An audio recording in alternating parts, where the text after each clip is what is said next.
One evening, Alora walked into her father's study and said, "Daddy, I need to go away.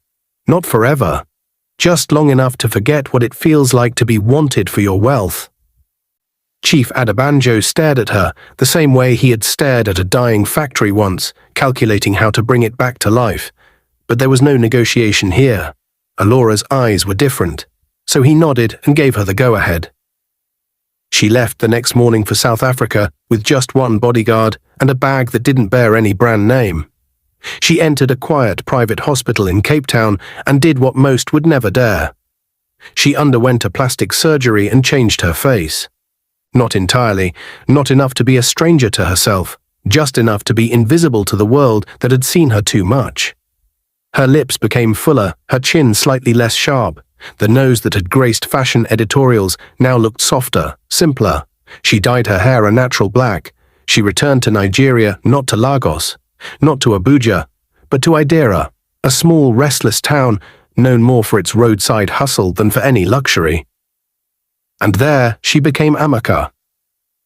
They said if you searched wealth in Nigeria, one of the top names you'd find was Chief Amos Adabanjo, the car mogul, the man who turned bolts and steel into billions. His factories ran day and night, from Lagos to Port Harcourt, and even across the border into Ghana. But even more whispered about than his money was his daughter, Alora.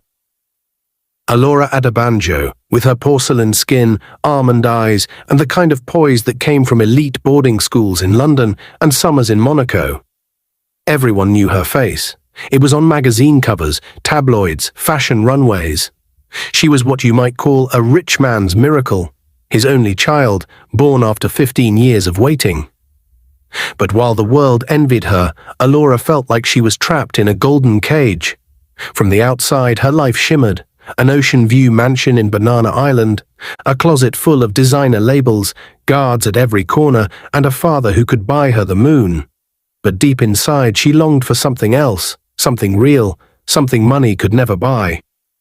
This ache started off slowly, a longing to be loved by someone.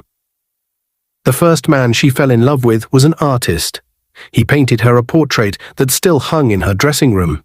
He was poor but sweet. Until she caught him taking secret pictures of her father's study and trying to sell them to a gossip blog. The second man was a rising tech entrepreneur. She loved how smart he was, how fast his mind worked. Until she overheard him at a party, saying he'd only stay with her until he could pitch his startup to Chief Adabanjo. Then came Emeka,